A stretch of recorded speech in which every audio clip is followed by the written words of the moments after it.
Started. Good morning. My name is Harry Rickard.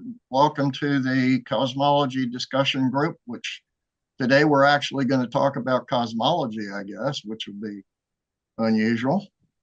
So, Vladimir, you've got a presentation for us. I guess you're going to talk about, I forgot, duality and wave particle Hey, duality. Michael, don't worry.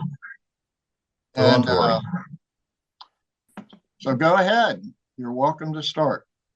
Yes, let me put share, send a request.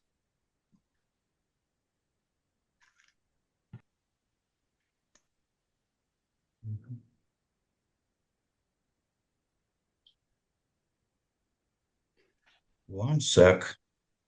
Okay, I see it. I have two options, but it's okay. Let's go with this one. Are you ready? Yes. Sure, go ahead. Okay. Okay. One sec. One sec. Uh-huh.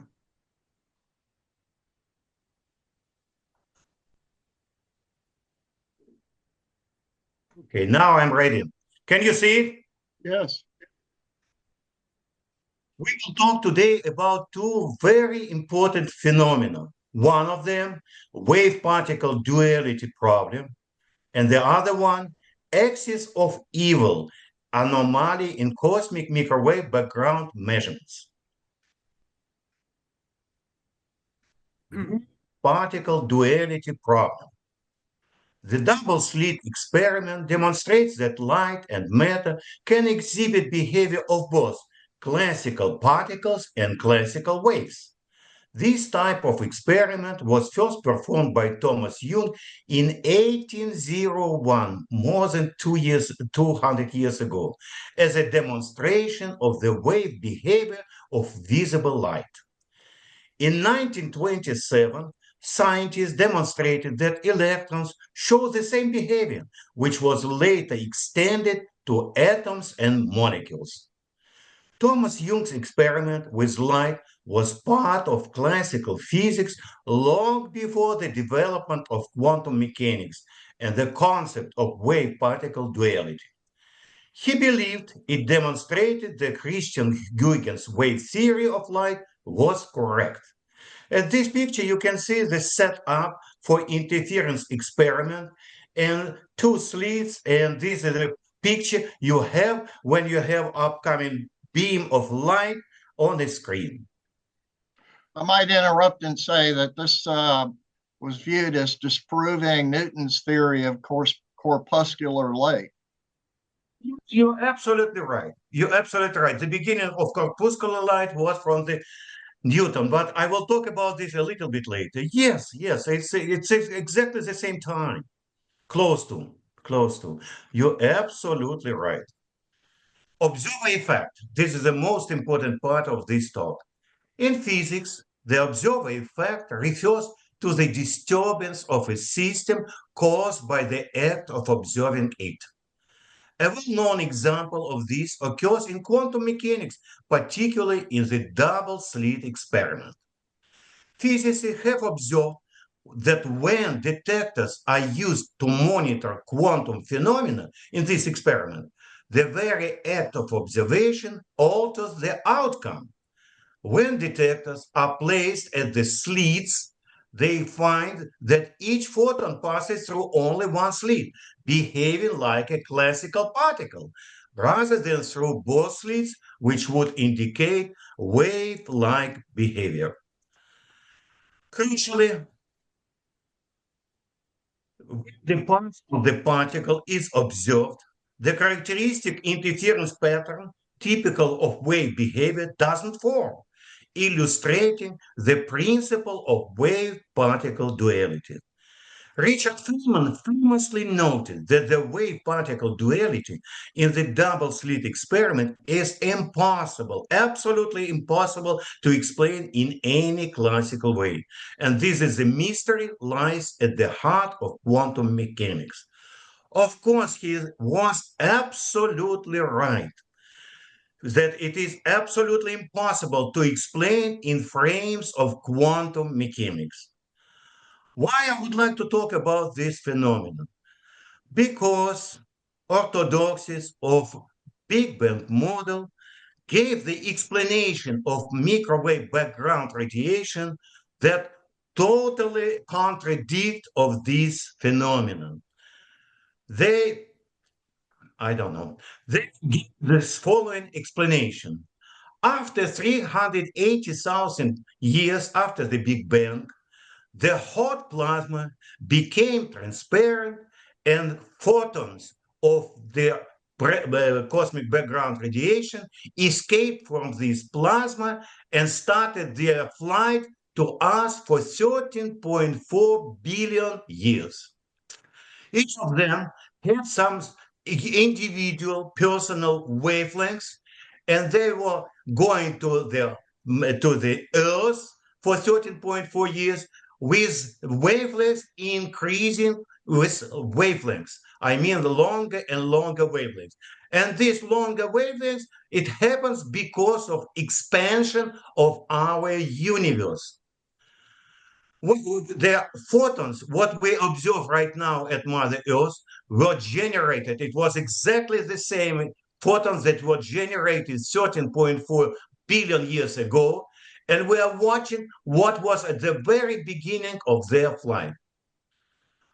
Of course, I have a lot of questions to this explanation. First of all, how these wavelengths increase? What is the mechanism of it? If the wavelengths longer, then it should be less energy of these photons. Means these photons, they lost their energy. To whom? Who absorbed this energy? Where they came from? The last point is it's a perfect black body radiation. How to explain this perfect black body radiation? Because according to the Vladimir, definition of classical physics, black body radiation we can get only if we have interaction, thermodynamic equilibrium between these photons and some kind of matter. You see how Vladimir, many questions? I'm sorry? are you reading from a different slide? We're still on slide 2. No. I'm talking about it's a talk because I don't Okay. like to read all this. I will read All right. next slide after this explanation because for me it's very important to put my emotions. I cannot put in writing. I can give them in talks. And Okay. I don't understand this explanation at all. And what is important, cosmic microwave background radiation is one of the most important pillars of Big Bang model. Can you believe it? This is a lag the Big Bang model stand on. I don't know. I have no questions. Well, I WC think everybody explanation. else has questions too.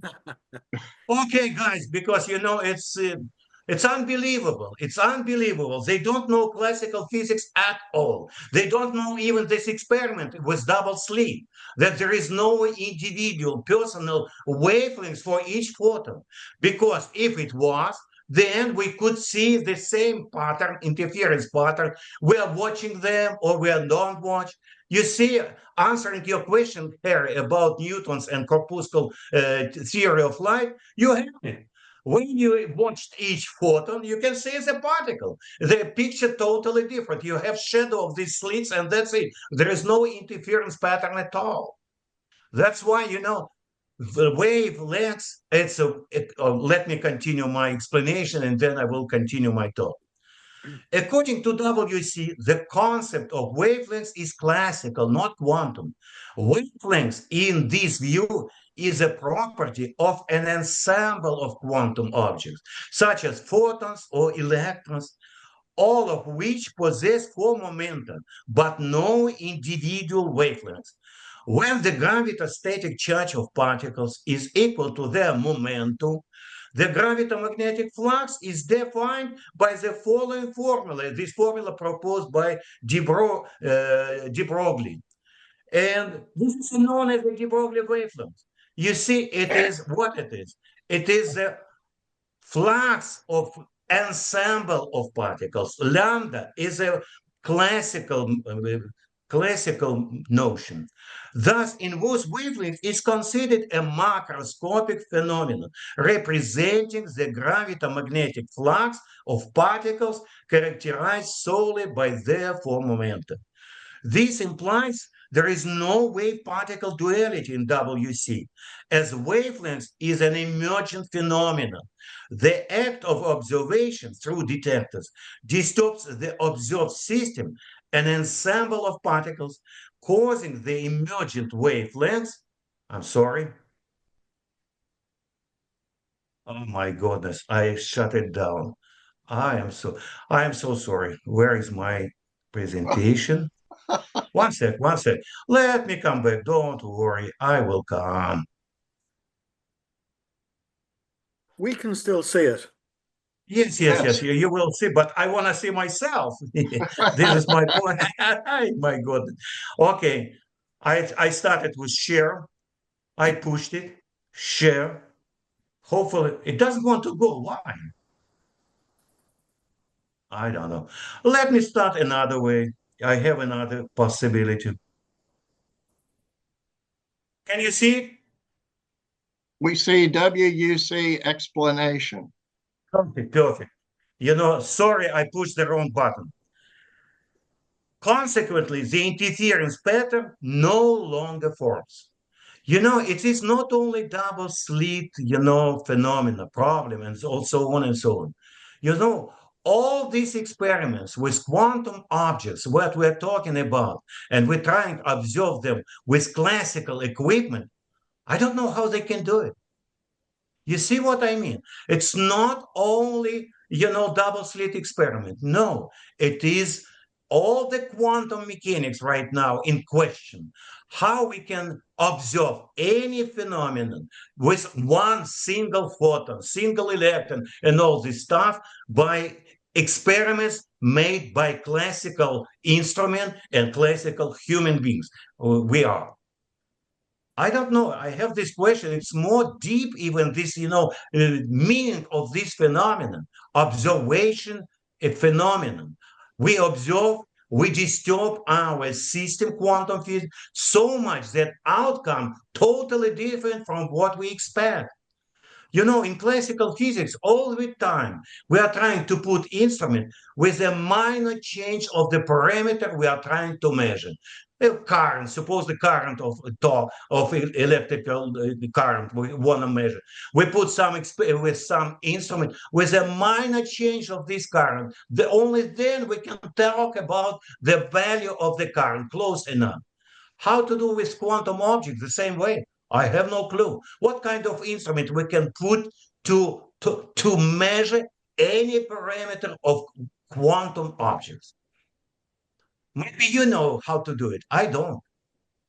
Now I'm ready to discuss what I talked about. This is a finish of my first presentation. And the second presentation, I will start after we will finish our discussion of this very important phenomenon, not only for astronomy, cosmology, and classical physics, but for quantum physics too.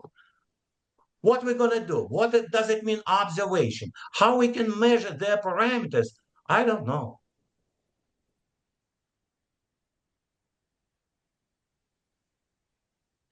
So does that mean you're finished? Just talk. Yes, I finished. And I ask you the question, and I want to hear your ideas, how you can explain what I have right now. Okay, so you raised a question to me that I hadn't actually thought too much about, but supposedly they claim these detectors, they give a blip. They go, blip. There's a thing of a blip of current, as you said, when they receive when a photon is detected. So they believe that individual photons can be detected because their detectors go blip, blip, blip, and they don't give a continuous current. Is that what you're referring to? It's not exactly. Let me tell you, not exactly. We can see in night sky our stars. We know that they exist. Can we see with our eyes, with our telescope, with anything, what is going on with these stars? We know that they exist. That's it. The same story. I'm an optical guy. Of course, I watch this photon in some special regime of single photons, and you can say only that one photon passed. That's it. What is the characteristics of the photon? What is the size? What is the spin? Whatever. We have no idea about it. We can see only, we can watch only the fact of existence. That's it. So what is the point of this? Understand your correctly your question, existence of. Go ahead, Jim. Well, what is the point you're making? To me, I was very clear with my point. What is your point? Well, I don't understand what your conclusion is. I'm very sorry you don't know classical physics and quantum physics at all. If you don't understand what I talk about. Well, are you James, saying this? One Are you second, let saying me ask this? James, I'm sorry, let me ask James the question. Jim, we heard the last week your binary mechanics. Let me ask you the question. First of all, I know about classical mechanics, I know about quantum mechanics, and you have your binary mechanics. Why it is binary? Why you gave this name of this, your model, binary? What do you mean? Very simple. The quantization of space, time, and energy. Full quantization. Your model, Why for you example, named it binary everyone mechanics? else's model here today is based upon the theory that space and time are continuous. So I'm the black sheep in the group here. I'm the only one. One second. So that's the answer to your question, Vlad. One second, one second. Your theory belongs to classical physics or to quantum physics? I have no idea how to answer that question.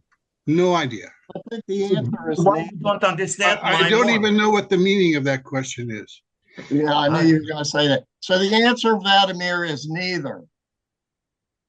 Okay, I'll go with Harry on that one. So that leaves us in kind of in a quandary.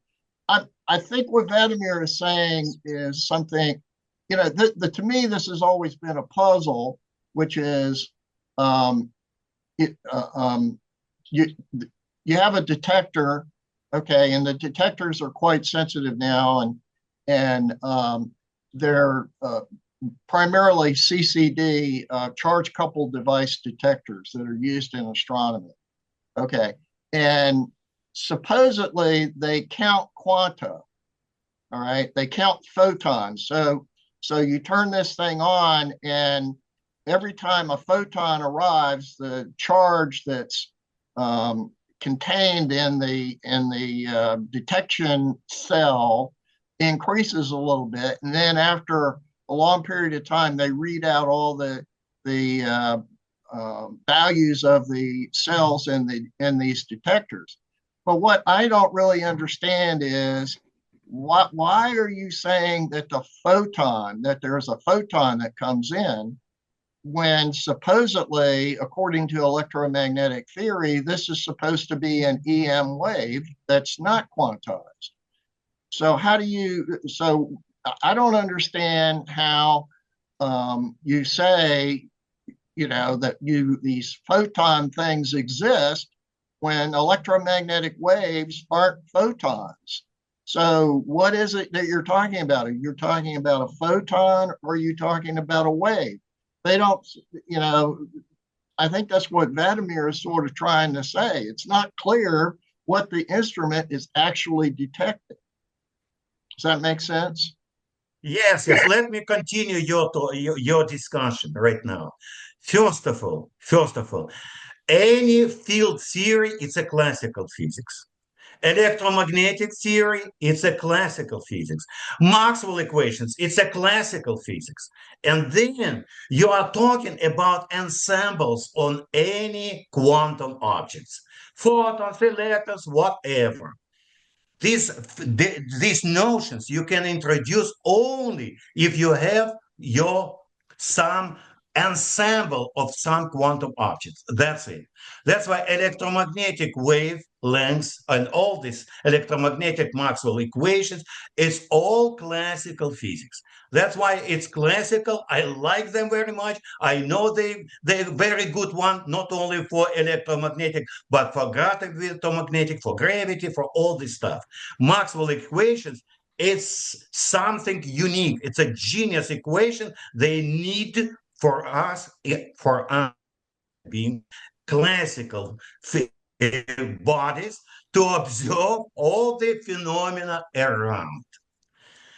Let me answer the question of James about the space and time.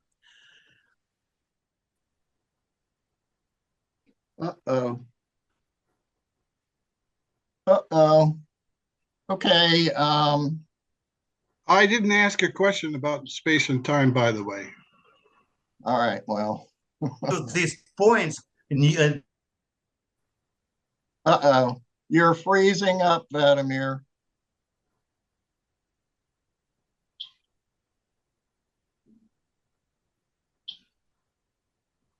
Uh-oh. We lost Vladimir now.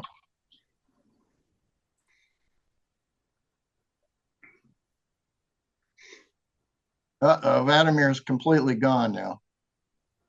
Okay. Well, you can reply, James, if you want, until Vladimir's gone now. Well, I don't necessarily have a reply. I just want to point out that when you quantize space, time, and energy, in other words, the units of measurement in physics, you're in a different realm. Okay, everyone here, as far as I know, is a partisan for continuous space and time. And that is the theory that has been dominant in physics for up till today.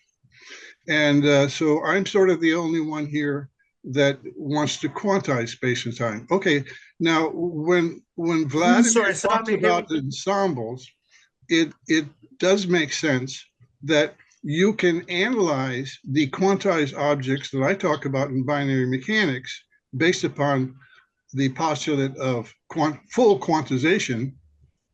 You can talk about assemblies of these objects over time and speak of them as if they were waves or had wave-like properties, and all of that is a valid point of view. So Vlad has a valid point, I think, in pointing to ensembles of more primitive or elementary objects, which binary mechanics treats. And so that I'm in agreement with Vlad on that general way to view the data that we have. Welcome back, Vlad. Yes, something happened with Zoom. Sorry, guys, it was shut down. I don't know. Your internet connection is unstable, guys. Can you hear me right now? Yes. Yes. Oh, no.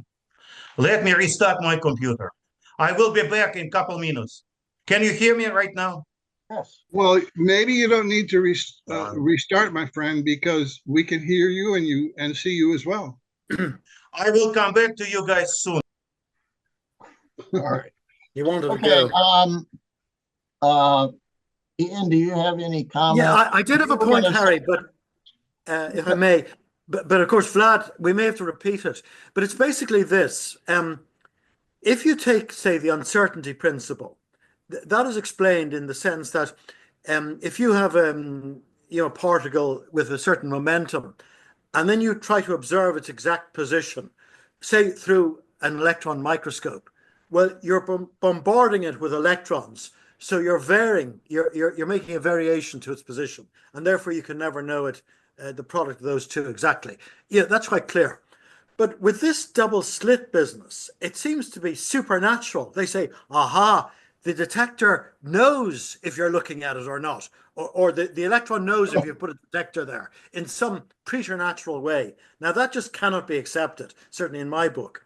So I think Vladimir is saying, and he'll have to clarify this, I think he's saying, no, there's actually a physical explanation. It's when you're detecting the electron by putting a detector beside the slit, there's some ensemble of particles that has changed in some way. Perhaps we can't explain it exactly, but there's some physical explanation. It's not like a supernatural explanation. I'm wondering, Right. is that There could be interference right at the slit. Now, one thought that I have about this whole double slit business is basically when you set up a double slit, as shown in the illustration that Vlad used, that we see in all the textbooks and so forth, of the two slits, isn't it just like creating two light sources? And so then you've got two light sources, one from each slit. And of course, there's going to be interference patterns shown on the screen receiving the energy from each of the two slits. So one way, what's wrong with that interpretation? Just simply view the two slits as two light sources. One point there, James, is that you can do this like with one photon at a time and still get the interference pattern. Another point I also wanted to make. Oh, hold on. How do you get an interference pattern with one photon? You put them in one at a time, and over time, when you have a large number, then you have the interference pattern. Okay, so it's still it's still an ensemble according to what It'd be statistical, but the other move is, I believe this phrase wave-particle duality came from Niels Bohr. I like the early Bohr, but not the later Bohr, because he seems to embrace contradictions.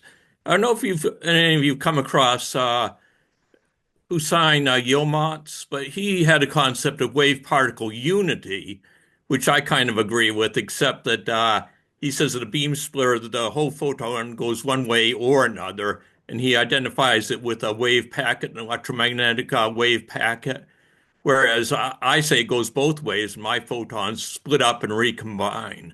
And I think by splitting up and recombining, maybe you can explain the double slit experiment.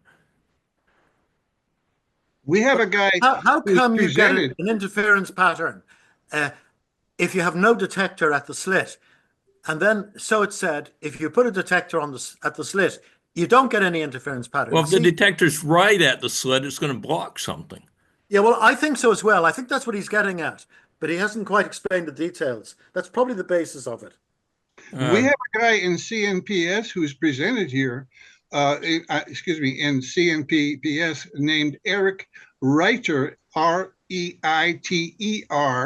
who claims that part of the problem with the double slit experiment is that actually multiple objects, which he calls photons or gamma ray photons, have been used.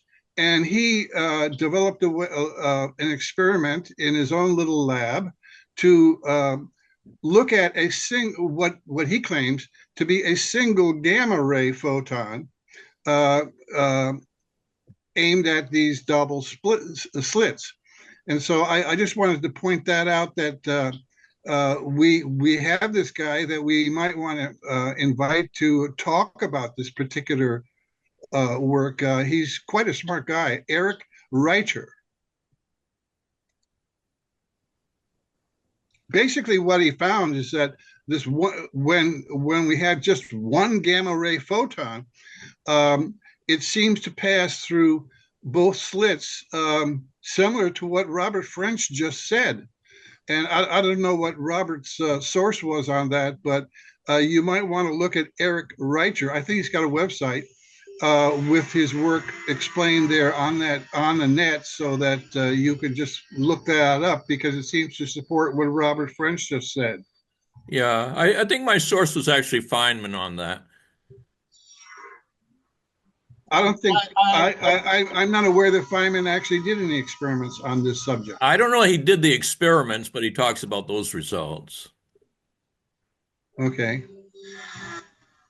Okay, here's my comment. I remember his presentations, and the problem I have with a lot of presentations on CMPS is that there isn't a definitive takeaway that you can say, oh, this guy gave a presentation and this is what his conclusion was. It's one of the problems I have. And I don't remember exactly very clearly what his thesis was. He presented a lot of stuff and it was a lot of information. And I don't think I really understood all of it. And so I didn't really understand any of it. So, well, unfortunately, most presenters are not very good at the subject. They may be very good technically, but there are very few good presenters. Right. Not specific about the CNPS. May I take the opportunity of just checking with you, gentlemen? Were any of you at the presentation yesterday? Yes. Yeah. Okay, because I didn't know. I couldn't get in. I couldn't get in either. I don't know what the problem was. Did you try to get into the green room? Yeah. Well, anyway, the problem with me was I couldn't get in as administrator, nor could Roger Anderson. He tried to do it later. So David luckily was on at hand, and he took over, as you know, and went through these things. He didn't bring any of you up. That's why I didn't know whether you were there. But I had to be set up again as administrator, which is a painful process.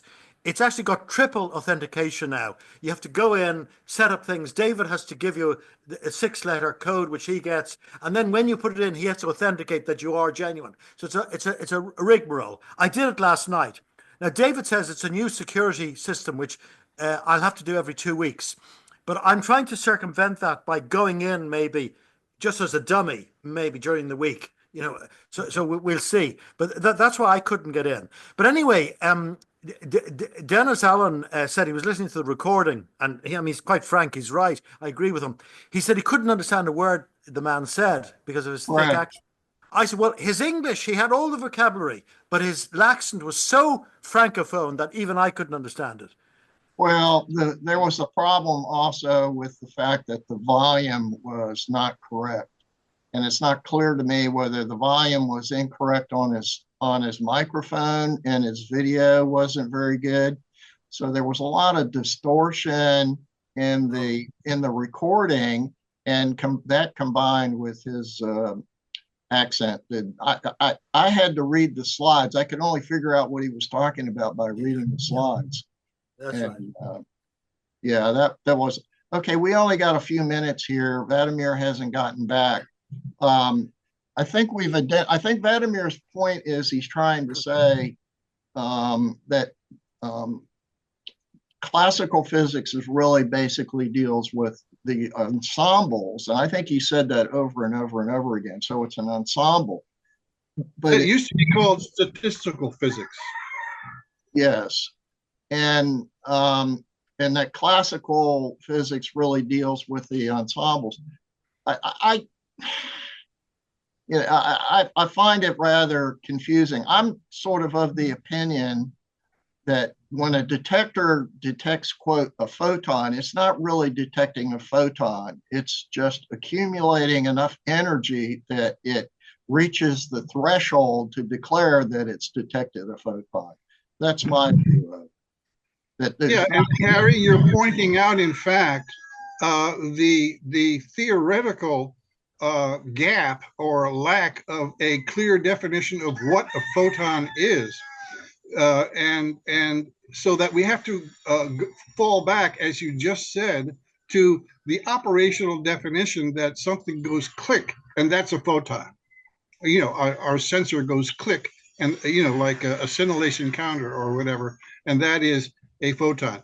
So the fact that we have to really fall back on an operational definition of a photon underscores the lack of a clear theoretical concept of what a photon is. Of course, in my personal view, I think what we're talking about in terms of photons are really ensembles, to steal a word from a beloved Vladimir, ensembles of the quanta that I talk about, of perhaps millions of them, and that's one photon.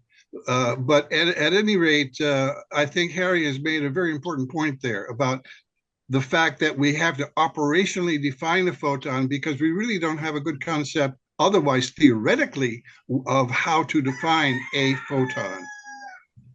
I hope that makes some sense. Yeah. Well, Vladimir spoke of photons, though he seemed to disagree with the concept of wave particle duality. Well, with the wave function, I pondered the wave function collapse for many years, and I'm sort of highly skeptical that it occurs at all. I mean, I know it might sound outlandish because there's like allegedly so many experiments which confirm it. I mean, like some say it's observation, just at all, even human observation that would collapse the wave function. But I mean, if that were so, we wouldn't ever see the interference pattern. Yeah, I think that collapse of the wave function is kind of what the idea that I was talking about, which is the energy is present, and then at some point in time, the energy achieves a threshold, and then you get the collapse of the wave into the point of detection. So the wave is sort of there, but then it suddenly only gets detected at one point, and then that becomes a particle. Well, I mean, I personally don't see how a detecting device with whatever waves that it transmits, or however, would actually cause light to. I don't think it's a causal thing. I think it's just an interpretation that they put on what is occurring. So in other words, an occurrence happens, and then they have a theoretical interpretation of how that occurrence happened. Well, and that, that it is that light is converted from the interference pattern or wave into particles. That's huge. It doesn't seem that no. It's not a particle. It's the detector is triggered, and for the detector does something. So Yeah. Why does it show two slits instead of the interference pattern there? Well, it does show the interference pattern over a period of time when the detectors have gone off, individually for a long period. It reverts to the two slits though. I don't understand why. Yeah, well, that's if you understood why, then you could tell the rest of us, I think. Yeah, no, I think it's absorption that's involved with the detectors, and absorption is always discrete, and that discreteness is what's called a photon, but it doesn't mean it all came from the same source or anything. It just adds up to be discrete. That's what I think, sort of similar to what you're saying, and I think we agree on it. Okay, we got less than a minute here, so we're going to get cut off. So I don't think Vladimir came back, so hopefully he'll show up in the next session. So we're in the less than 1 minute editorial on Vlad's way to present things. I think for many people, his constant referral to we all have to go back to classical physics may suggest to many of us that, or to many listeners, that he's really not up to date. And so it could be his a strategy that he is constantly talking about everything has to be classical physics. Well, I think that may work against him in some ways. It was working against him. I didn't understand Jim's point there. Well, I kind of did, because I understand how people who want to debate things and object to what other people say. So in other words, what I think Jim is saying is that he creates an opportunity for somebody to reason that this is wrong because in other words, it gives people an opportunity to claim that it's wrong by the way it's presented. I think that's what Jim was trying to say. Did I say that? That's a nice statement of my point. Well, let's put it this way. If one mixes editorial content, editorial opinions with discussion of a science topic, it can confuse things. And so all of this, we have to get back to classical physics, etc., is really editorial opinion. it's not making any statement regarding science per se, or a specific event or topic or phenomena in science. So I think he might do better if he tries to separate out his editorial opinions, maybe put all those in one presentation and stick to the science. Well, I think what he's saying is that classical physics is really the basis upon which these other areas of physics is founded. I mean, I think his point, well, then that's saying is that the detectors that they're using to do experiments in quantum physics are really based on classical concepts. Okay. In other words, you're using classical ideas, classical instrumentation, but you're trying to build a quantum theory on this.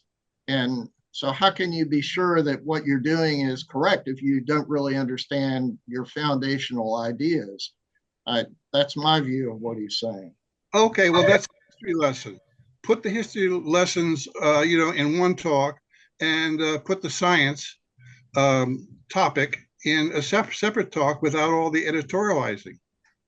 Well, I think the editorializing is kind of what he's trying to say. Maybe he doesn't have much to say about the science is what really is going on here. Well, that could be. I noticed that we don't have him back.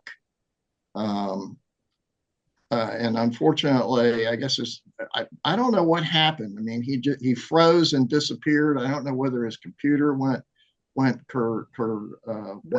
he was all right when he said, "I'm going to leave again." It seemed to be back at that stage. I don't know why he left then. Yeah, well, I found that when you reboot a computer, it can take forever. I mean, my computer takes forever. It's 5, 6, 7, 8 minutes. It's just maybe somebody should check on the news, because it could be California just fell into the sea. That's a good point. Could be a problem with that. Wildfire, Well, talking a bit behind his back about him, I'm not so critical about his emphasis on going back to classical physics. I would certainly have that for myself. But a point you might say, some people might say, is that he does get emotional. Now, he admits it himself. He says, "Oh, I get emotional. I want to do this." And maybe it's a sort of a Slavic facility or something. I don't know what it is, but he does get a bit emotional. And, some people like that. Some people perhaps don't. Well, that would just be another distraction from what the science is. Well, I have a question. Well, they often, can you hear me? They often speak of, wanting to unite general relativity with quantum mechanics. Though I think, well, of course, general relativity is generally accepted to be the truth. However, though, I mean, wouldn't it also need reuniting with classical physics? Or just, I mean, it's different points. General relativity is classical physics. Oh, okay. Well, Vladimir doesn't endorse general relativity, though, does he? Or does he? Excuse me? Does Vladimir endorse general relativity? I think not, and that's an interesting question. Yeah. That brings us to the presentation of yesterday, and I had the presenter accepted that special relativity was valid and general relativity was valid, and was proceeding to draw conclusions based on the validity of those two theories. And so he was presenting general relativity. Basically, his presentation was within the framework of general relativity. The problem I had was I was only barely able to follow it. And I've read a lot about general relativity, okay? And when those tensor equations showed up on the screen, that was just a nightmare as far as I was concerned. I couldn't understand what he was saying. So I think the issue that you have here when you're dealing with a presentation, and particularly when Vladimir gives a presentation, and I think this goes to Jim's business, there's a lot that is kind of between the lines that we're not really getting exposed to. Does that make sense to you? Oh, yeah. Well, I mean, Here he comes. All right. It seems that quantum mechanics, if it's truthful, and I have many questions about it, but it's all the same reality. So, maybe it's impossible at this point to identify all the underlying causes that would unite them. Yeah. It seems there's bound to be a way that they're united because it's the same reality. Well, you have this problem now in physics in that special relativity doesn't give you one particular reality. And that's justified by the fact that you have what's called the relativity of simultaneity. So different observers can experience different realities. And so that kind of got accepted into physics. And so then the next thing that comes along is quantum mechanics, which even seems less related to what is real in the world. Quantum mechanics seems even less connected to reality. So my view of it is if you're going to believe in special relativity, which I recommend against, then it seems like quantum mechanics is plausible, but they're both don't make any sense. Do you see what I'm saying, Jerry? Yeah. Well, you mentioned the relativity of simultaneity, but also time dilation presents different realities because it's often said that time slows down. However, though, that means the other frame of reference, it means that the time goes faster. Right. Well, so it's in different realities. The explanation for that happening has to do with the relativity of simultaneity. That's kind of the point. Yeah, well, I mean, they're interconnected, of course, the way the theory. Yeah. So Einstein obviously accepted all that, but he basically didn't accept the overall thesis of quantum mechanics and things like, spooky action at a distance. In other words, instantaneous transfer of information. Yeah, and he also didn't like the probabilities. He said God doesn't throw dice or something. Dice, yeah. So I think we have my point is, I think Vladimir's sort of right, and that the foundations aren't, the foundations is classical physics, and the foundations there are not really, they're confusing. I mean, EM theory, one of the big, I don't know if anybody here is familiar with Ivor Cat or any, I'm sure you do, Ian. Ivor Cat, and he's got this big battle with the establishment about electromagnetic theory, and he's claimed that Maxwell's equations are wrong. And this has been going on for 40 years, 50 years now. And part of the issue is they don't want to pay attention to him because if they did, they'd have to admit there's a problem that needs to be fixed, right? So it's easier to ignore this guy than to fix the problem. Well, you got a problem in Maxwell's equations because a lot of it doesn't make sense. Displacement current, what the hell's displacement? I mean, they can't make any sense out of that.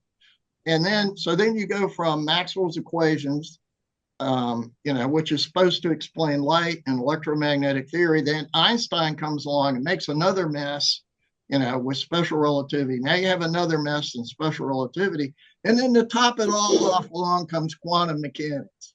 It's all just, something not very good piled on something not very good, piled on another thing that's not very good. So you got 3 layers of confusion piled on top of each other. And how do you fix this problem? Well, it's part of my statement about lack of very good presentation. I mean, in the case of Ivor Cat, I think there's something in what he's doing, quite interestingly. But I think he's his own worst enemy.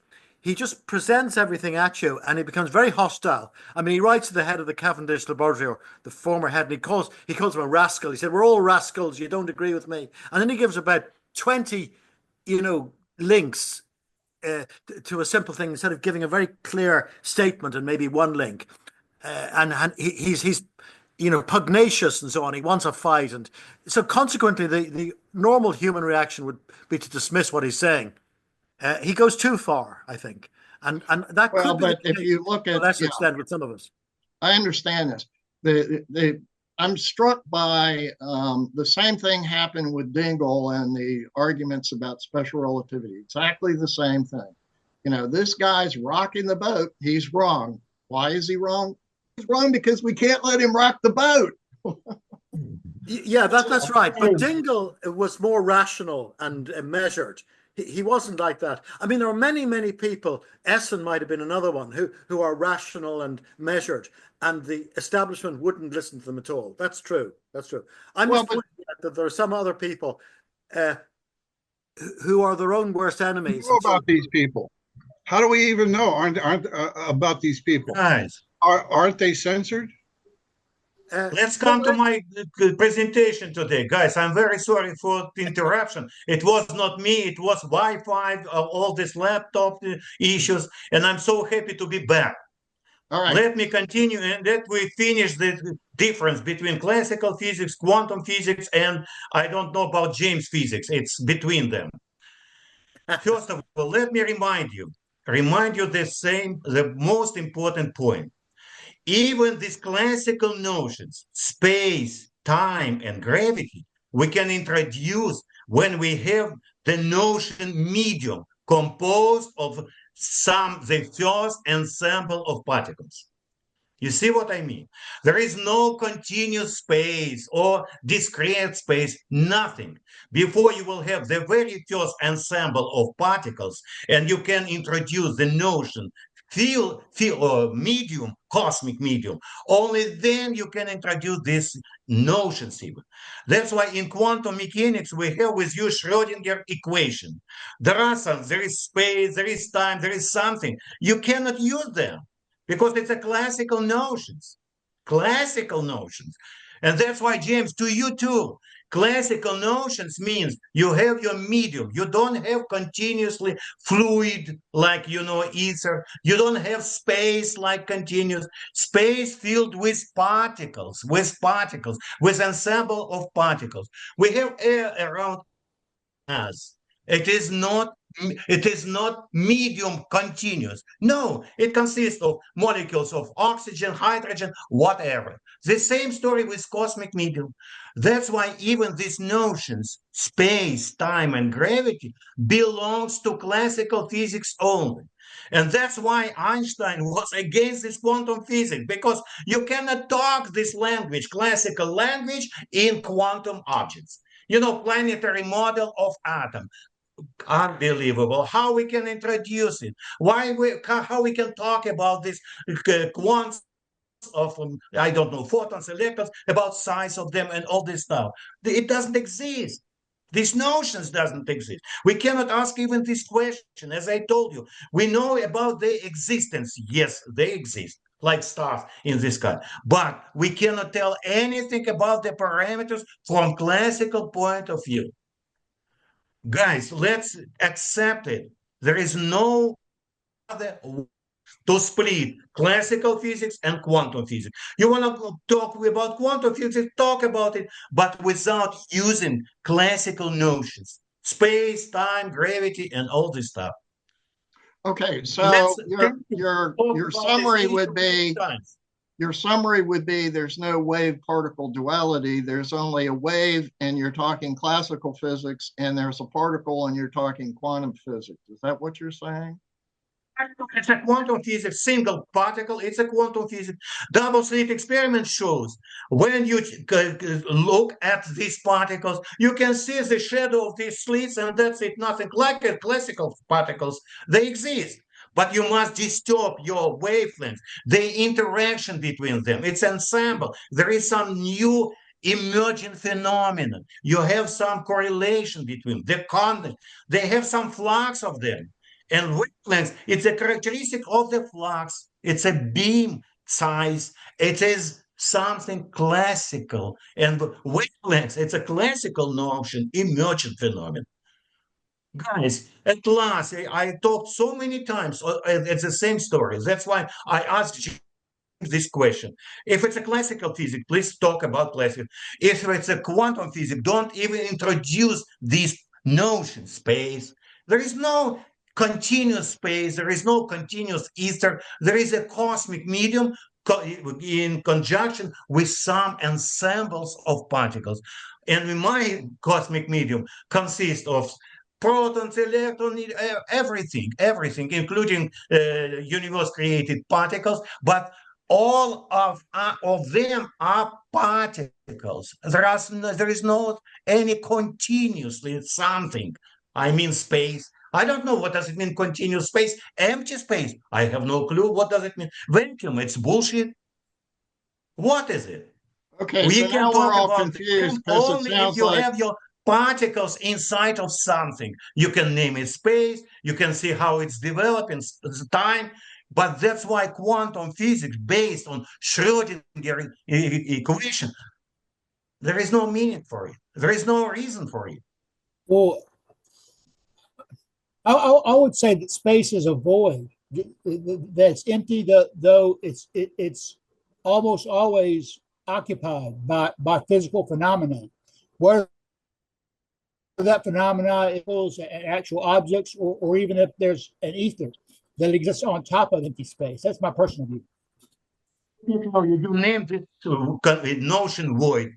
You're absolutely right. Astronomers, they have some voids, but voids, it's the purest presentation of cosmic medium. There is only cosmic medium. There is no macro objects, but it doesn't mean that there is nothing. No, void, it means ensembles of the particles with cosmic medium as a whole unit. Whole unit is void filled with particles. It's only particles of the medium. And all the rest particles, they belong to macro objects. Without macro objects, void, medium only. If there are macro objects, you have macro objects flying inside of this medium. But medium, it's nothing continuous. It consists of particles, guys. Particles, the main players of our space, time, and everything. Particles. I'm sorry for my emotions because I talked to you many times about this. That's why, I'm very solid. If you have your quantum objects, talk quantum objects. If you have classical physics, let's continue classical physics. All right, I understand your point of view. And yeah, it's kind of the issue that that you get into is that when they start talking about they want to unify all of these disparate areas of physics into one physics, and it seems that they can't. And this is a big stressful thing for physics because they can't unify quantum mechanics with general relativity. And you're saying, in effect, basically, that's not really possible. Possible, of course, as Richard Feynman told, it's totally impossible to do anything with quantum mechanics. You see, it's very important to understand that there is no way to create this, so-named gravitation, WUM, quantization of gravitation. It's absolutely wrong. Okay, well, let me ask you this question. Go ahead. That might be a misrepresentation of Feynman. He is known as making an important contribution in quantum electrodynamics. And so that he certainly did not propose, that this impossible idea or these sort of silly ideas that we're hearing today. It's not ideas, it's experimental results. What are you talking about, James? Double slit problem. You are looking at the quants, you can see shadow of these slits. You don't look at them personally. You have your wavelengths, interference pattern. Simple like this, we cannot stop this. By the way, this experiment, it exists already more than 200 years, man. That's why Newton was right and wavelengths notion was right. Two different behaviors of photons, particles or ensemble of particles. Simple like this. Guys, one more time. Very simple experiment. Last one. We have molecules in our air. These molecules, they have kinetic energy. That's it. They're flying like balls in a billiard, you know.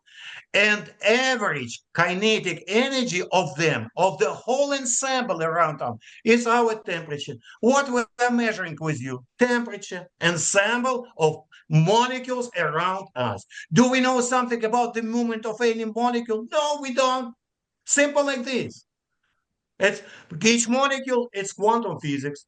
Ensemble of molecules, temperature, volume, pressure, all these, by the way, notions they introduced based on Maxwell, Maxwell iteration of statistical analysis. It was, by the way, the very first statistical analysis of this, the thermal movement of molecules inside of our air. And air we have saturated with molecules. Cosmic medium got saturated with particles. There is nothing between them, nothing. You cannot talk even about them. So your message today is that there is such a thing as statistical mechanics. I think everybody here already knows that. No statistical mechanics. Yeah, everybody knows, including you, I suppose.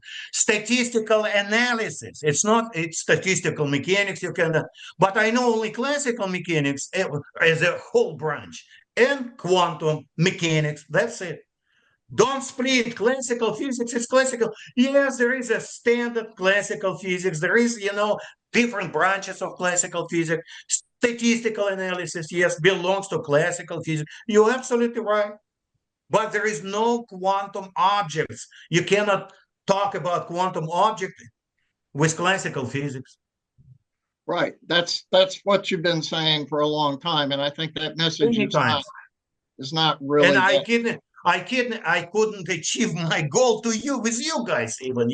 How many times, how many presentations I gave to you? I already talked about this issue on our Zoom meetings, and nevertheless, we are talking about something continuous space, continuous cosmic medium. No, everything consists of particles.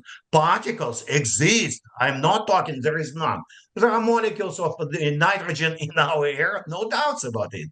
But we cannot tell about the size or something specifically physical about this, about this quantum object by classical physics. We cannot talk about it. It should be different language, different approach. It might be, in my opinion, only mathematics. That's it.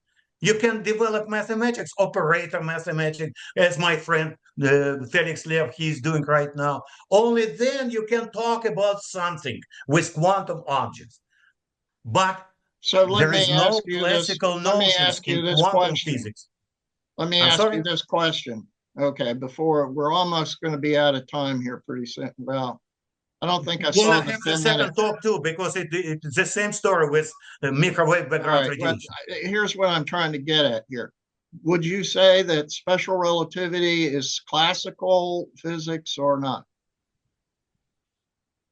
Let me tell you, I don't know anything about special relativity. For me, it's a mathematical and logic exercises. That's it.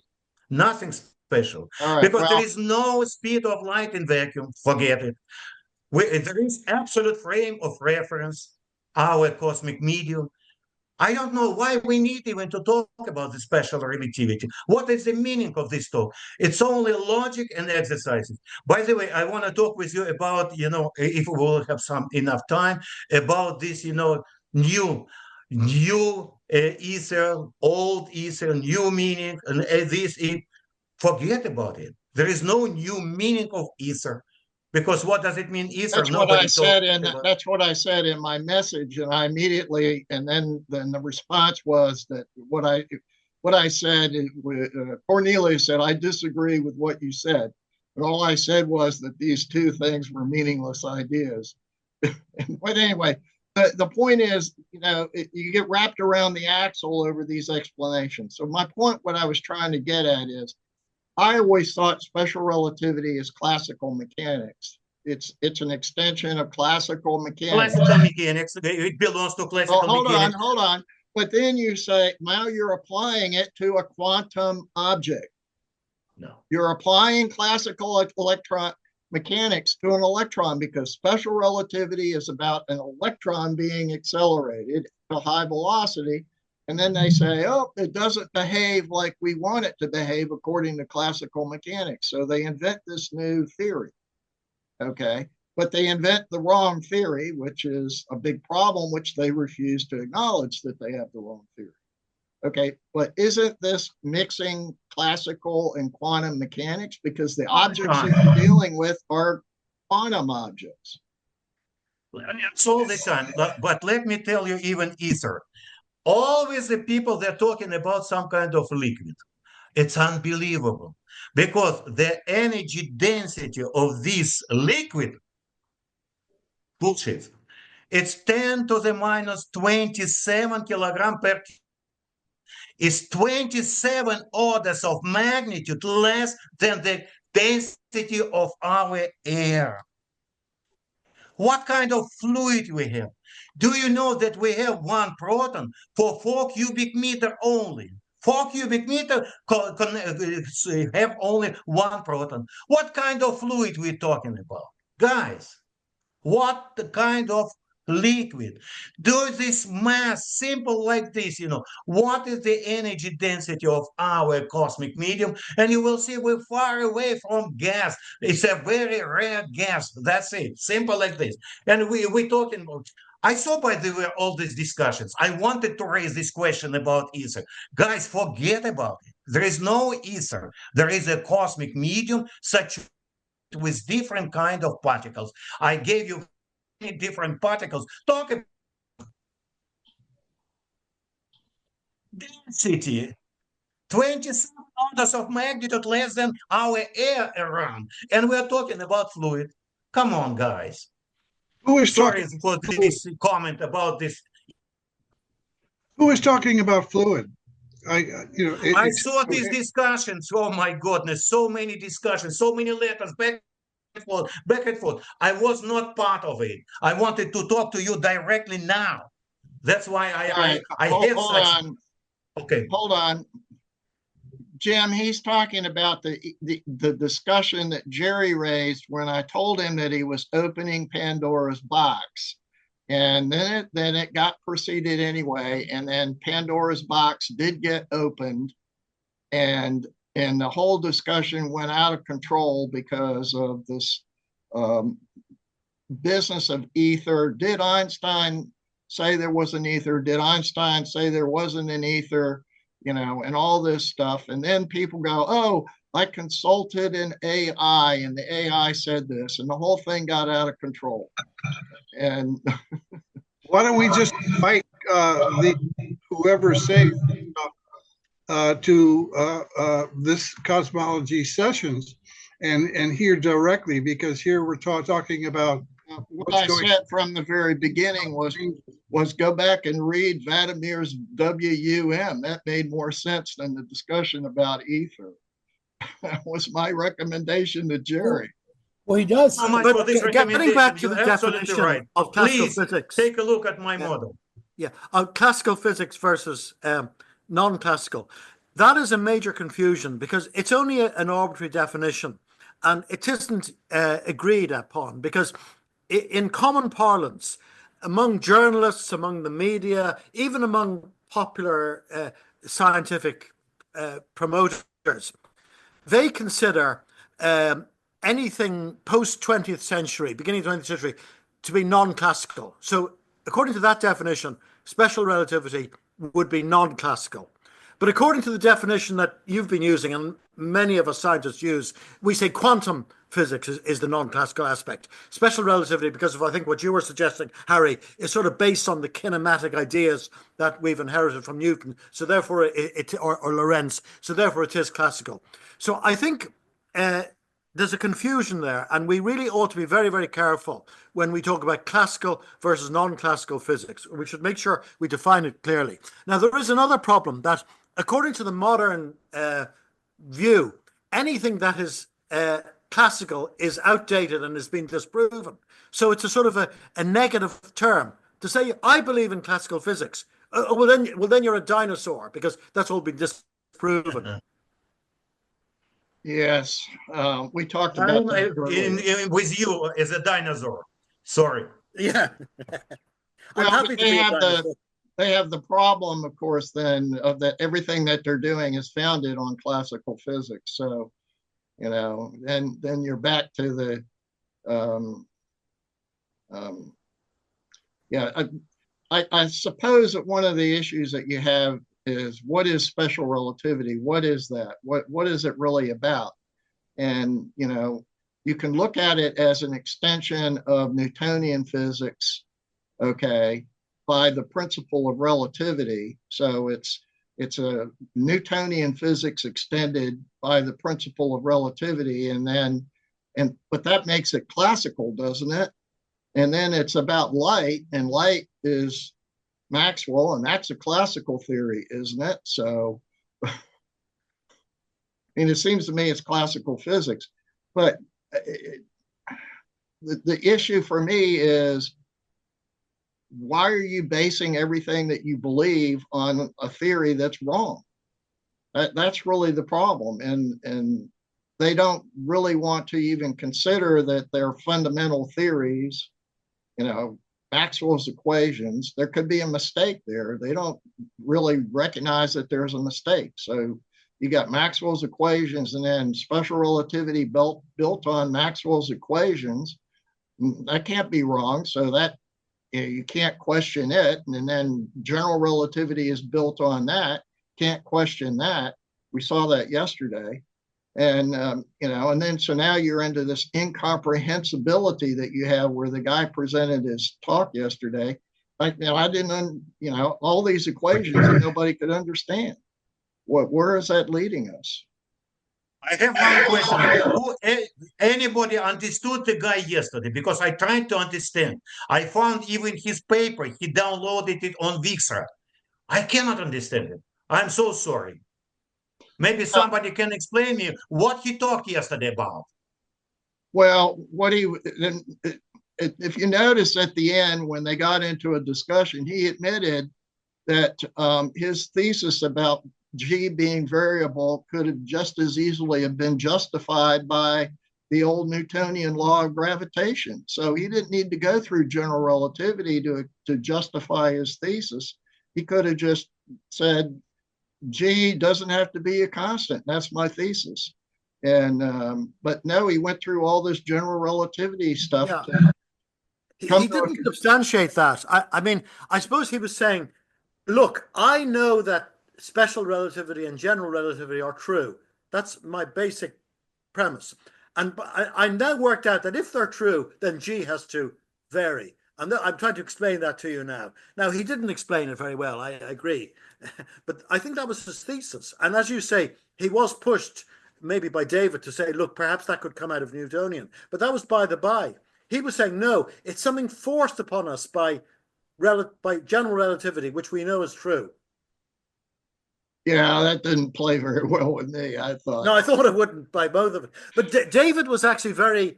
I tend to be, if I may say so, very accommodating to lecturers.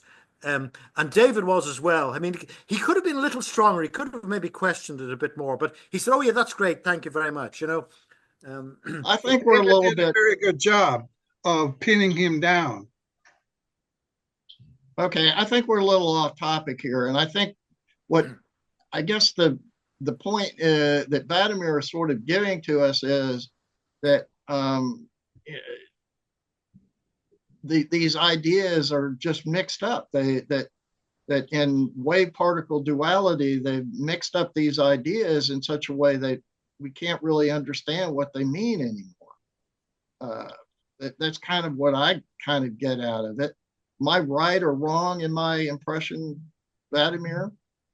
That's right. You know, it's always mixing, you know, quantum and classical physics. On the contrary, they are talking about we are dinosaurs, classical physics. Now we have a new classical physics with component of quantum physics. They put something in, they totally wrong. They put some notions from quantum physics to classical physics. And this is a contemporary classical physics. I'm absolutely confused with them because there is no Meaning, there is no way to combine one object with ensemble of objects. It's a totally different story. That's why what is important, he told this guy yesterday, I'm sorry, I forgot his name, about variations of our gravitational constant. In my model, there is a gravitation, but in his model, he is increasing in time. I don't know how. In my model, it's going down because according to Lesage mechanism, it's proportional to energy density of the medium, cosmic medium around. This energy density going down, gravitation going down. It's so simple in classical physics to explain this variation of gravitational constant. By the way, Dirac, he told 87 years ago about that. He told about it. It is his idea, but I gave the right explanation for them through the Lesage mechanism, 200 years old. Can you believe it? I am dinosaur. I'm going to 200, 300 years late before. I'm so sorry, guys, because they don't know classical physics, the contemporary orthodoxies. They have no idea about the classical physics. That's why they can count that wavelength for some reason increased during the flight of this photon. How it increased? Where they lost energy? And there is no question. It's like, orthodoxies. They created right now religion, and that's it. They believe, and that's it. Nothing to prove, nothing to confirm. And this double slit experiment, it's contradiction to all their ideas, to all their approaches to quantum physics and the desire to combine quantum physics with classical physics. How you can combine behavior of particles, we can watch, and behavior of waves, interference pattern. How to combine that? How?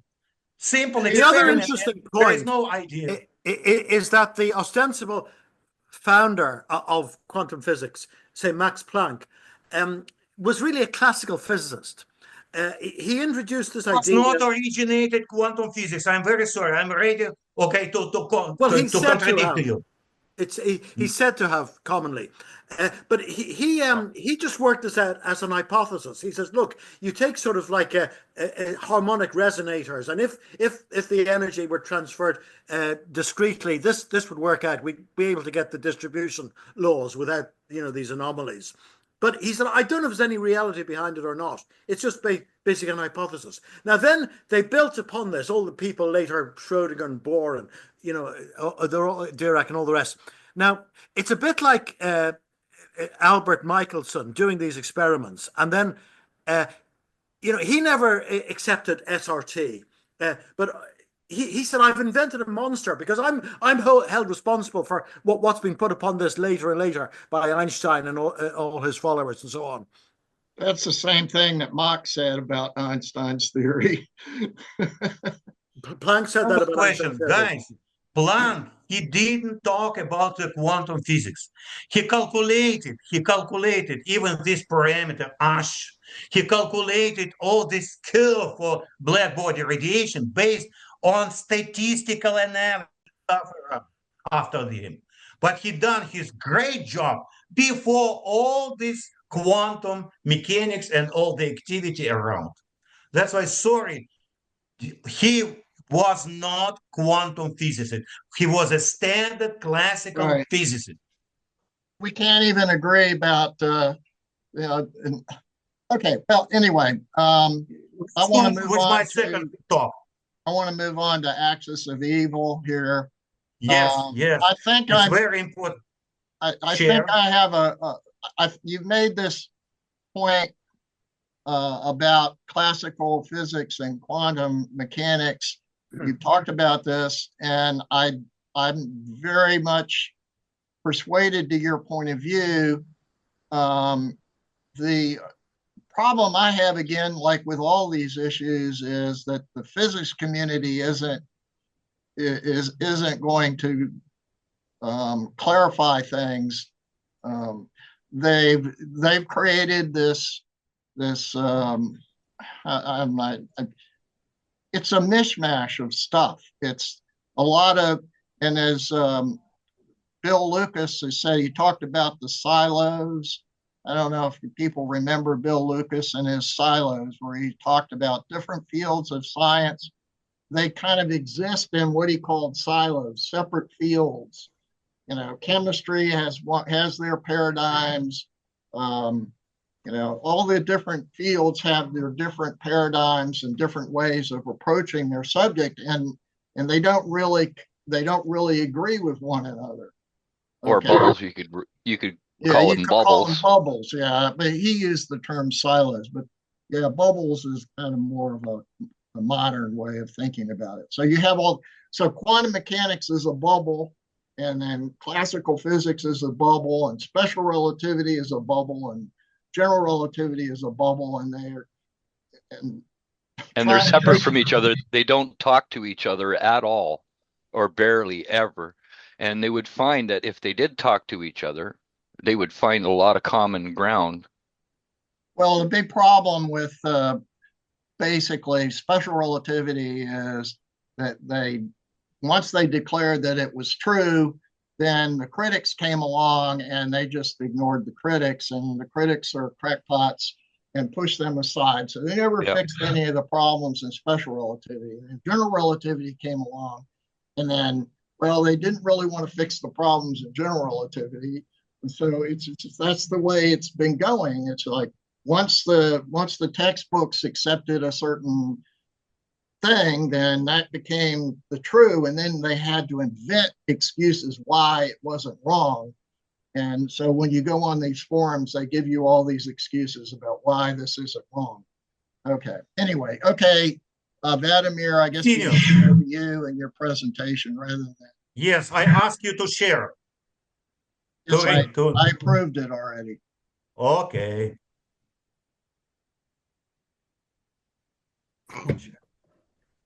Can you see my presentation? Yes. Perfect. Let's go. Oh my goodness. Let me do something about it. Oh no.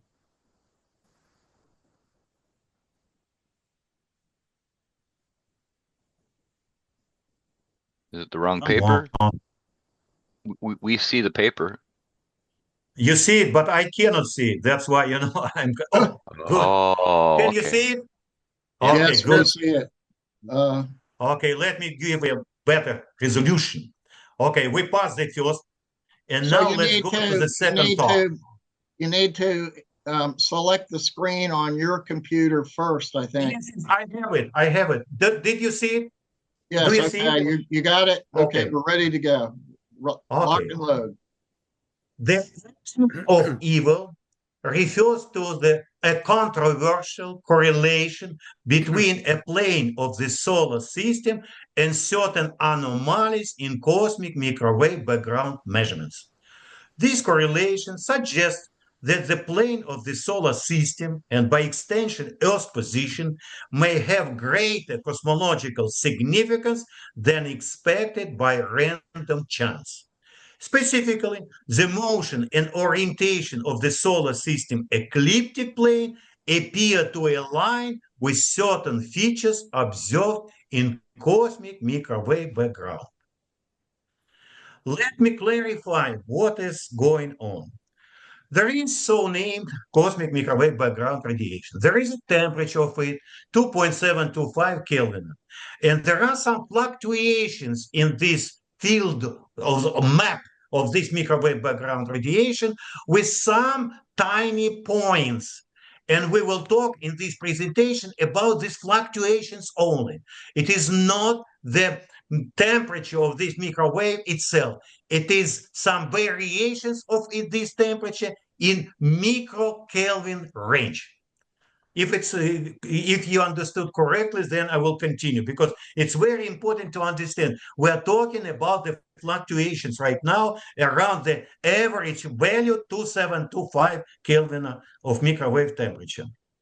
And we're talking about micro-kelvins? Micro-Kelvin, 10 to the minus 6 Kelvin. Yes, in this range. Yes.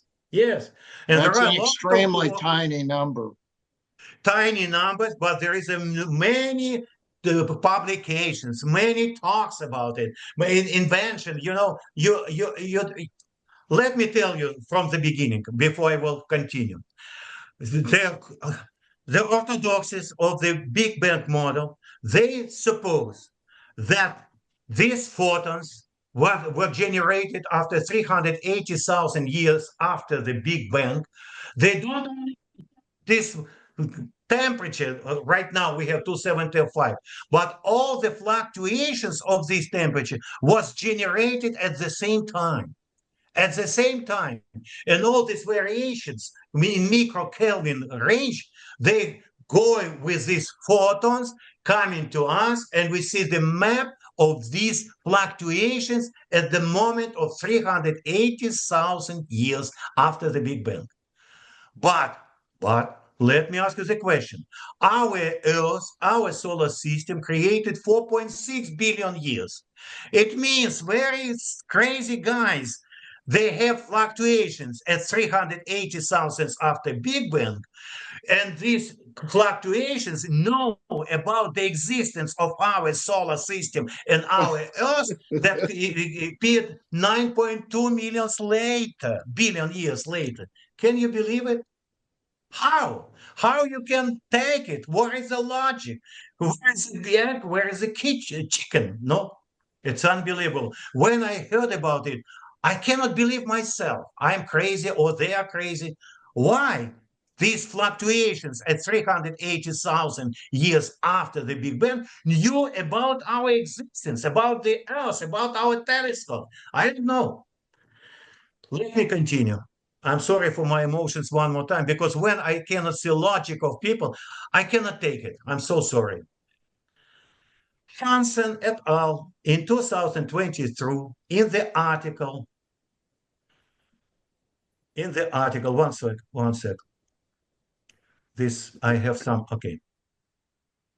In the article, there, oh my goodness, how to close it? Okay, good. Cosmic microwave background radiation, impact of nearby galaxies on observed CMB large-scale fluctuations. This is the title of this paper in 2023. In this article, Hansen et al. Report about detection of a new and unknown CMB foreground.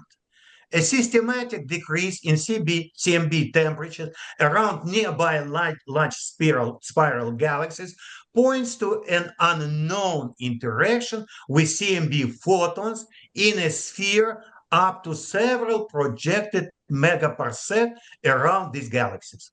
They investigate to which extent this foreground may impact on the CMB fluctuations map and create the so-called CMB anomalies.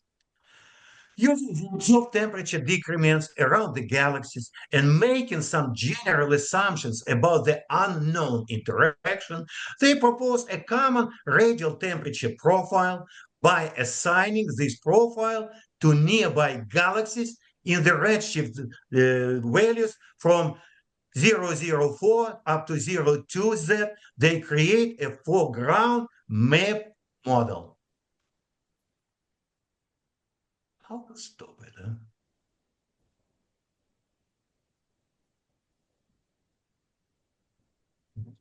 it? A remarkable resemblance between this temperature model map based on nearby galaxies and the Planck cosmic microwave background map. Out of 1,000 simulated maps, none of them shows such a strong correlation with the foreground map over both large and small angular scales. In particular, the quadrupole, octupole, as well as other modes correlate with the foreground map to high significance. Furthermore, one of the most prominent temperature decrements in the foreground map coincides with the position of the CMB cold spot. The largest scales of the CMB and thereby the cosmological parameters may have important changes after proper corrections of these foreground component. However, reliable cosmic microwave background corrected maps can only be derived when suitable physical mechanisms are proposed and tested. This article shows that CMB anisotropies are not primordial.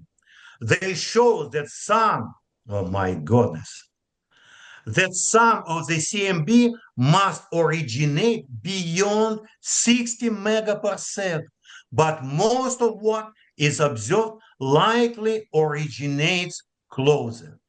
It's a very important paper. I'm so happy I found it. It was published only in 2023, a little bit more than 1 year ago. They correlate these fluctuations in the map of these fluctuations of cosmic microwave background radiation with behavior, with some interaction with close galaxies to us. They influence on this fluctuation. And what is important, they found the correlation between their calculations of this simple model and map what was presented by Planck experiments. In WC, the black body spectrum of cosmic microwave background radiation is explained by the thermodynamic equilibrium between photons and the intergalactic plasma, the existence of which has been experimentally supported by observations of fast radio bursts. Intergalactic plasma is a part of the homogeneous cosmic medium. By analyzing this equilibrium, we calculated in 2013 a temperature of cosmic microwave background 2.725254 Kelvin, which agrees with experimentally measured value by Fixen in 2009. Compare these two numbers. Oh no. Oops. The energy density of universe-created particles is about 92.8%, and ordinary particles, protons, electrons, photons, and neutrinos, about 4.8% in cosmic medium and 2.4% in macro objects, including galaxies. The interstellar medium is the matter and radiation that exists in the space between star systems in a galaxy. It includes interstellar plasma, interaction of cosmic microwave background photons with interstellar plasma causes the so-called cosmic microwave background anomalies observed by Hansen. You see, it's a continuum of our idea. The main temperature 275, it's because of interaction with intergalactic plasma. These fluctuations, because galaxies, they are very small. There is matter, not so much. There is not so much interaction. You have only fluctuations, but these fluctuations depends on the interaction between photons of cosmic microwave background with interstellar plasma. This is exactly the mechanism they didn't know about. They calculated their model based on this approach. I only introduced the mechanism of this interaction of photons with interstellar plasma. Solar wind. The solar wind, which consists of charged particles, primary in electrons emitted from the sun's corona, has a plasma density distribution that varies with distance from the sun. Radial distribution. Close to the sun, about 0.1 astronomical unit, the particle density is high, ranging from 100 to 1,000 particles per cubic centimeters. On Earth's orbit, about 1 astronomical unit, the density averages between 5 to 10 particles per cubic centimeter. Beyond 1 astronomical unit, the density decreases with the inverse square of the distance, reaching as low as 1,000, 5,000 particles per cubic centimeters, between 80 to 120 astronomical units, before rapidly increasing near the heliopause to 500 to tens particles per cubic centimeter. Latitude distribution. Near the solar equator, the solar wind is denser and slower, known as the slow solar wind, with speeds of 300-500 kilometers per second. At higher latitudes, near the sun's poles, the solar wind is faster and less dense, referred to as the fast solar wind, with speeds ranging from 700 to 800 kilometers per second. The distribution of solar wind plasma exhibits cylindrical symmetry relative to the plane of the ecliptic. The interaction of photons from CMB with this plasma may account for some of the anomalies associated with Axis of Evil. You see, it is not photons knew about ecliptic of solar system that created much later. There is an interaction of these photons with intergalactic plasma, with interstellar plasma, and with this our plasma, solar plasma, let's name it, with this, corona, corona. Oh my goodness, with my emotions, what to do? Corona produced this plasma contained protons and electrons with a cylindrical symmetry against ecliptic planes. That's why this interaction must give some influence on our observations of these fluctuations. Simple like this. Sorry for my emotions. I put too much feelings to the presentations because it is very, very important for you to understand that our photons of cosmic microwave background radiation have different interactions with intergalactic plasma, with interstellar plasma, and with solar plasma. This is the three types of the same interaction, but different kind of plasma. That's it, simple like this. And then you can explain all the fluctuations in the map of our cosmic background radiation. Conclusion, as usual.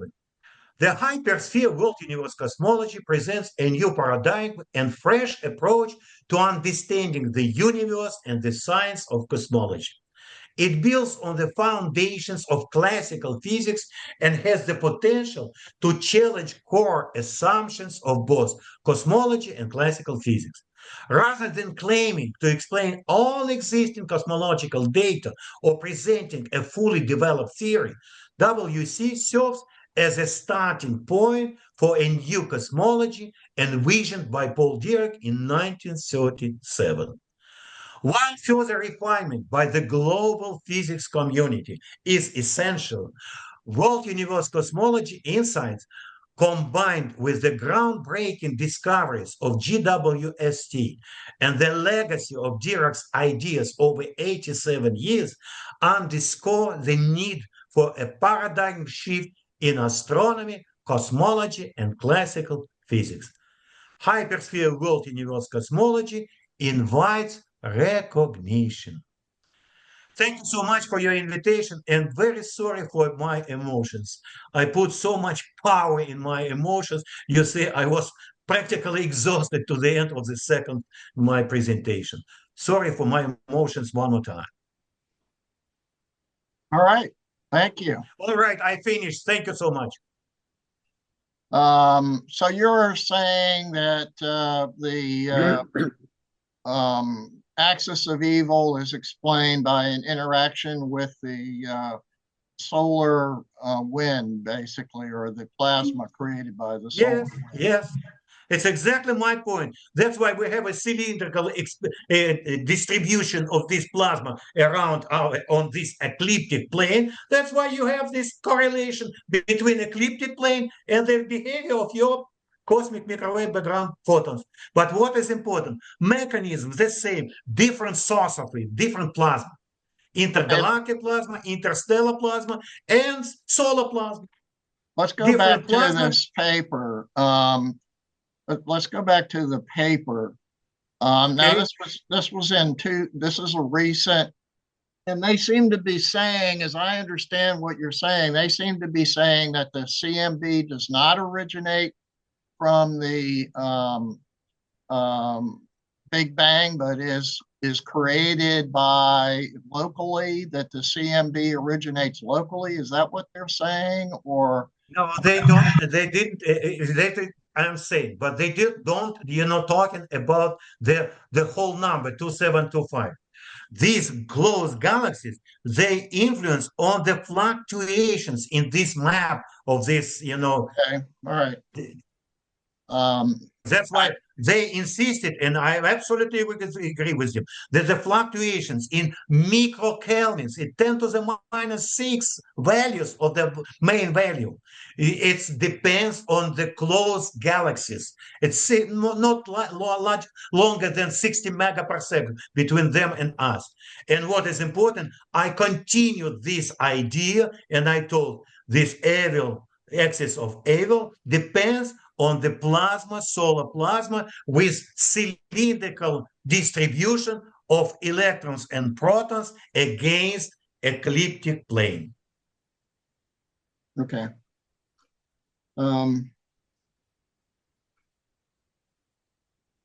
So what is so I'm sort of trying to remember, is mainstream claiming these fluctuations are due to something that happens at the Big Bang? They're claiming, I have to go back to my presentation. I forget basically what I said, and with the fluctuations are supposedly due to something that's happening in the Big Bang itself.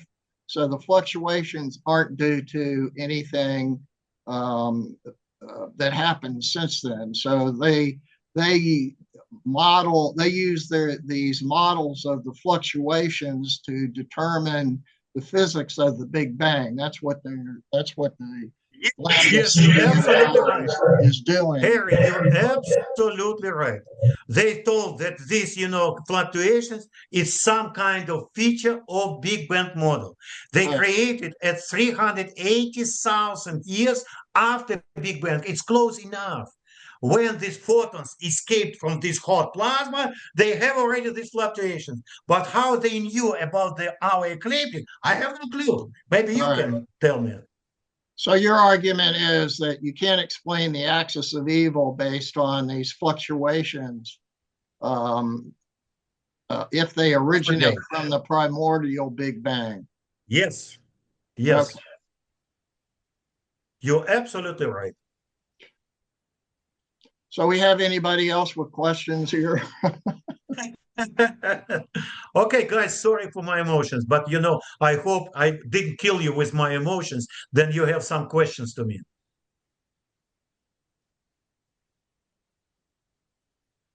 Jerry's sitting there. I don't know what he's thinking. Surely we have some It's so questions. simple.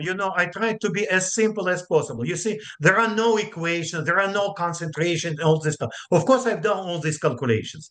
I only wanted to talk with you about ideas, how to explain. Well, I did mention in one of my previous presentations that, what's his name? I forget his name. The guy, Jared, for sure, had proposed that there was that the fluctuations were due to foreground objects. That's the term we use in astronomy, foreground objects that were absorbing the radiation and causing the fluctuations. So I think this idea has been proposed before. I think go ahead. Oh, so continue, because I will be happy to see this, reference, because I found all these papers. I think the issue here is that in the case of the microwave background radiation, what we have is an example of that the theorist, okay, they have this theory, and we got this Big Bang theory, and then when somebody makes a measurement and says, oh, we discovered microwave radiation, they go, oh, that proves our theory. Okay. I think there's really too much in physics. There's too much of that going on, and then the experimentalists go, oh, yeah, I guess you're right, because they don't really know anything about what the theorists are talking about. And because theorists are considered higher level in the hierarchy of science. And then so an experiment is said to prove something. I think a good example of that is, we were talking about this, the Haefel-Keating experiment and the muon decay experiments. And the theorists go, oh, this proves special relativity. We're right. And then you go, but how? I don't see how this experiment proves your theory. But it becomes accepted anyway. So what we have here is an example well, they measured a microwave radiation background, and so that must prove the Big Bang, but they don't really know that for sure. Well, is the cosmic background radiation ever detected within just a local explosion? Why would the initial singularity exploding cause that radiation or whatever that it is? I have no idea. That's my answer. I have no idea too. That's why I'm confused.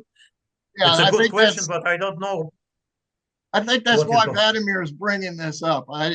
I've never really quite understood how the theory predicts a microwave background radiation. That's well, not only that is how is radiation supposed to last 12 billion years without being absorbed or dissipated? Right. It means it's in interactions with what? Because you cannot lose your energy from photon to somebody, to something. Tell me to what? Because there is no interaction between photons in each other. They don't have interaction. It should be some matter. What do you mean? Dissipate. Well, there's empty space, so they can always. There is no empty space. But so the assumption is that space is empty. So the universe is this big gigantic void, and you've got these little galaxies interspersed in this big gigantic void, and there's nothing else there. There's no, and you're claiming, my understanding is WUM is saying there is no empty void space in the universe. It's got something. No. Let me tell you, I don't understand. There is a experimental conformation of intergalactic plasma by fast radio bursts. Let me tell you guys, there is no speed of light as a constant. These electromagnetic waves, radio waves, they have different components and they're coming to telescope at different time. They have a different speed going through the space. Based on this delay between components, they calculated the concentration of this intergalactic plasma, and they found it 4.9% plus minus 1.3%. My calculations of intergalactic plasma gave the number in 2013, 4.8%. Vladimir, I think they measured it. They confirmed it. That's why stop Vladimir, about talking about the speed of light in vacuum. There is no vacuum. There are fast radio bursts. They confirm existence of intergalactic plasma. They calculate Vladimir, I think you misunderstood Harry's comment. I think Harry's comment was to do with the voids between all of the cosmic web, and we have only put probes into the cosmic web. We have not been into the void areas where there is way less density of plasma. You're absolutely wrong. Please take a look on my paper, Cosmic Bubbles, and you will see what is going on in voids. Show me the probe that we have sent to the void to detect the particles within the space in the void. We have not. We have only sent Voyager 1 and 2 out just past out the solar system, which that is you call that intergalactic space. Well, I call that the cosmic web, where matter is condensed into that cosmic web. Outside of that cosmic web, the density is going to be far, far lower. That's what Vladimir's saying, I think. That there is no density, it's a pure presentation of cosmic medium. There are no macro objects. There is only cosmic medium. The voids, it's a cosmic medium, the best iteration to cosmic medium. And what is important, Voyager 1, Voyager 2 is very good. But even your model about the galaxies, about everything around, there is no any experimental results. I'm very sorry, man. Photons, what we can get right now. That's it. We know the You don't have cosmic web. any. We know the cosmic web exists due to the magnetic fields that it gives off, and they've Now been we able know to that it is. they've been able to Okay. map it, and you would think that the density within that cosmic web is greater than outside that cosmic web in these huge voids I'm that sorry. exist. Did you measure it? You personally, did you measure it? Did I measure what? This, density of this cosmic web. How do you know? Well, we know what the cosmic web's density locally to the solar system is because we've sent Voyager 1 and Voyager 2 out there. But I'm talking about the galaxies and the whole world. Hold on. How Hold you on. measure it? You What can't, it- not until what- you send a probe out there. What Okay. Vladimir is saying is that they've measured the density of the intergalactic space by these pulses, and the pulses are smeared out. And the reason they're smeared out is because of the plasma that they're traveling through. And therefore, he uses that information to infer the density of the intergalactic medium. Is that not correct?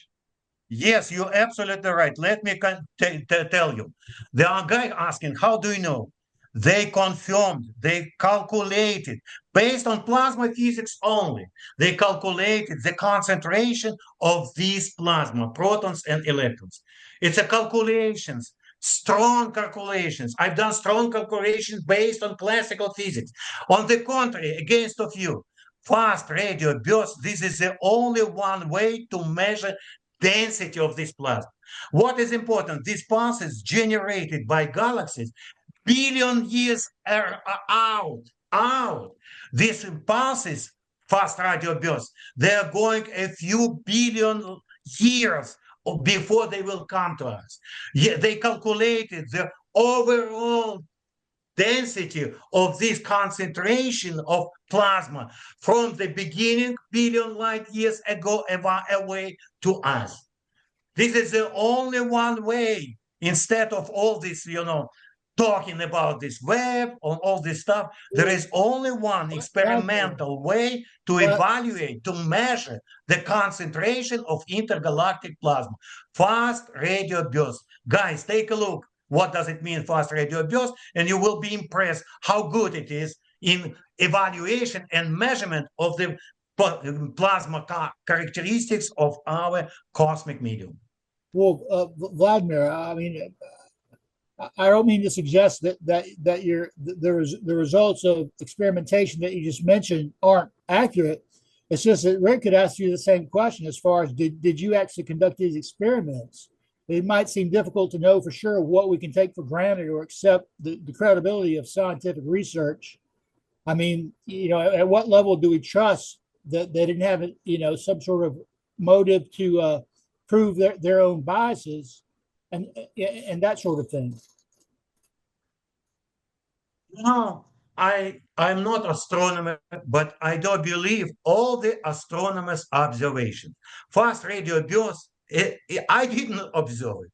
It was observed by some telescope in Australia with a high-level qualified guys who knows about how to measure radio waves, how to calculate this delay between different spikes of this radiation. And I do believe them 100%, more than you, myself, and anybody else in our meeting. Okay. But I think it might be noted that there is a commonality between us here, what we're addressing, and the mainstream. Because if as Vladimir has been doing, attempting to explain the apparent axis of evil, by sort of causal effects, by ordinary sort of classical physical effects, I think that's basically what the mainstream is doing as well. Other than those few people who throw their hands up and say, this is inexplicable. It must mean that we're in a special place in the universe and the deity has made this to be so that in the general universe it mirrors the plane of the ecliptic. So we're just using physical explanations in exactly the same way as conventional science is doing, I think. Yes, I you're agree that absolutely right. Conventional classical physics, that's it, standing behind this experimental result. But what is important, only fast radio bursts can measure the characteristics of plasma inside of the whole world, billion years around. Come join the Discord, guys, that I set up for the group. I Okay, have the link. we're getting only to 2 minutes here. Yeah. Can you sum up, Vladimir?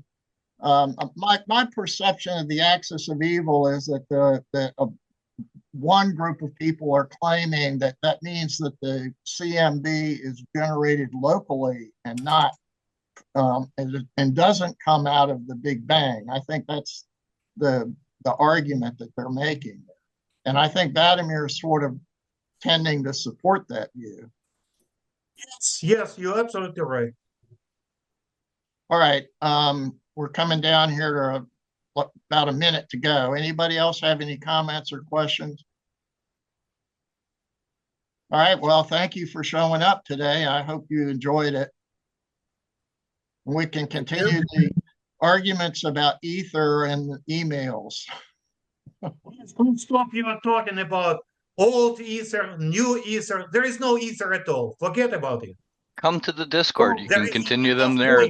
There's voice chat there as well. Harry, the reason why I opened Pandora's box, so to speak, was because there are many ethers in the CMPS, and they don't agree largely. And I don't totally discount the ether, though I'm highly skeptical personally. But I mean, how to explain gravity, the action at a distance effect, for instance, without. I told you, Lesage mechanism, and forget about it. Lesage mechanism. Hey, Rick, what is the name of the Discord group? Rick, what's the name? There's a link in the text there. You can click on it, and I'll send another one in the email. Okay. Harry, if you will give me any information about this, forthcoming this, about the idea about the galaxies close to us, influence on the cosmic microwave background radiation, I will be more than happy, because I was very happy with the one paper I found. Maybe I was not looked through all of them. Please give me this reference. I will be more than happy to refer on this idea. It doesn't belong